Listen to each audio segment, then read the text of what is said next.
신명기는 출애굽 이후부터 현재 모압 평지에 이르기까지 일어났던 모든 일들을 기록하고 있습니다. 신명기는 모세가 신앙 경험이 없던 그 출애굽 2세대들에게 그 전 세대가 겪었던 하나님의 역사를 들려주는데요. 이를 통해 다음 세대에게 하나님에 대한 신앙을 가르치고자 했습니다. 그래서 모세는 그들이 요단강을 건너 약속의 땅 가나안 땅에 들어가기 직전에 이스라엘에게 주신 하나님의 명령과 약속을 다시 한번 상기시켜 줍니다. 그리고 이 내용을 시작으로 모세가 율법을 전하기 시작합니다. 신명기 1장 6절에서 8절까지의 말씀입니다. 우리 하나님 여호와께서 호렙산에서 우리에게 말씀하여 이르시기를 너희가 이 산에 거주한 지 오래니 방향을 돌려 행진하여 아므리 족속의 산지로 가고 그 근방 곳곳으로 가고 아라바와 산지와 평지와 네겝과 해변과 가나안 족속의 땅과 레바논과 큰 강 유브라데까지 가라.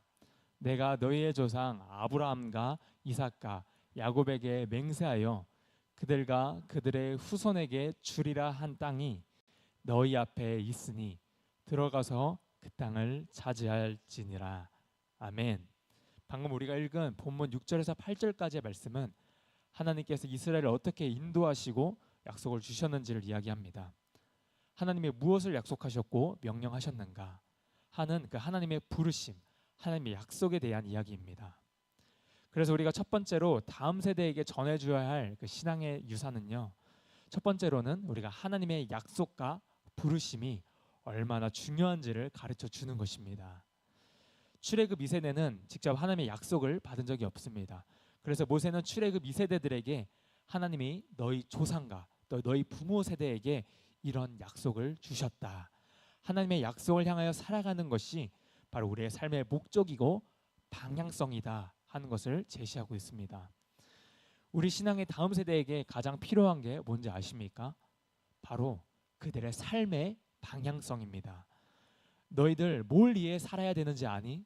그것은 바로 하나님이 부르신 그 부르심을 따라 살아가야 하는 것이다.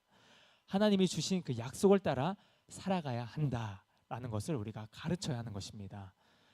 그래서 지금 모세는 출애굽 2세대들에게 하나님이 주신 약속과 명령이 곧 우리의 삶의 목적이자 방향성임을 말하고 있습니다. 우리의 인생이 그저 세상에 추구하는 단순히 출세와 성공, 어떤 좋은 아파트에 사는 게 삶의 목적이 아니고요. 우리 인생의 참된 목적은 하나님이 우리에게 주신 약속의 땅, 바로 하나님의 부르심을 따라 살아가는 데 있음을 분명히 가르쳐야 하는 것입니다. 그리고 두 번째로는 하나님의 예비하심을 가르쳐야 합니다. 오늘 본문 신명기 1장 9절에서 18절까지의 말씀은 하나님께서 이스라엘 백성이 가나안 땅에 들어가서도 공동체를 이루며 살아갈 수 있도록 행정과 군사 조직을 미리 마련해 두셨습니다. 모세 한 사람만으로는 이 모든 백성을 인도할 수 없기에 하나님은 10부장, 50부장, 100부장, 1000부장을 세우게 하십니다. 이는 하나님께서 이미 이스라엘에게 필요한 모든 것을 아시고 준비해 놓으셨다는 증거입니다. 앞으로 가나안 땅을 잘 정착할 수 있도록 하나님께서는 이렇게 미리 시스템과 환경을 구축하시고 준비해 두셨습니다. 이를 통해 출애굽 2세대에게 뭘 전하고 있습니까? 바로 아무것도 염려하지 말고 흔들리지 말라는 것입니다. 하나님께서 이미 다 준비해 두셨다는 것입니다. 여호와 일의 하나님, 우리의 필요한 것을 아시고 미리 준비해 주신 하나님, 바로 그분을 믿으라는 것입니다. 이스라엘에게 필요한 행정 조직과 군사 조직을 갖춰주시고 또 그뿐만 아니라 배고프다고 하면 하늘에서 만나를 주시고 또 목마르다고 하면은 반석에 물을 내시는 그런 하나님이시라는 겁니다. 이처럼 우리도 다음 세대에게 하나님께서 너희의 삶을 위해 하나님이 이미 모든 것을 예비해 두셨다는 것을 우리가 가르쳐야 합니다. 우리가 자녀들과 식사를 하면서 가르치고요. 자녀들이 장래에 대한 염려와 불안으로 떨고 있을 때마다 우리가 말하는 것입니다. 너희가 하나님 중심으로만 살면, 너희가 하나님 앞에 온전히 바로 서 있기만 하면 하나님께서 모든 것을 예배해 주실 것이다 라는 것을 우리가 끊임없이 가르치고 들려주어야 하는 것입니다. 그리고 마지막으로 세 번째로는 하나님께 불순종하고 하나님을 떠났을 때 그 실패의 경험을 우리가 가르치는 것입니다. 본문 19절 이하의 내용을 우리가 보게 되면 모세는 다음 세대에게 가데스 바네아에서 겪은 그 실패의 경험담을 들려줍니다. 출애굽 1세대는 약속의 땅에 들어가기 직전 불과 10하루길이면 들어갈 충분한 거리임에도 불구하고 하나님에 대한 불신앙으로 들어가지 못하게 됩니다. 12명의 정탐꾼 중 10명이 부정적인 그 보고를 함을 통해 이스라엘 백성을 낙심하게 했습니다. 하나님께서는 분명 두려워하지 말라, 내가 너희를 위해 싸울 것이다 말씀하셨지만 그들은 하나님의 약속보다 당장 눈앞에 보이는 두려움을 더 크게 보았습니다. 이로 인해 출애굽 1세대는 40년간 강야 생활을 이렇게 삥삥 돌다가 결국 모두 죽음을 맞이하게 됩니다. 이처럼 출애굽 1세대의 이 실패의 경험담을 통해 모세는 하나님에 대한 불순종과 불신앙이 얼마나 무서운 결과를 가져오는지 생생히 가르칩니다.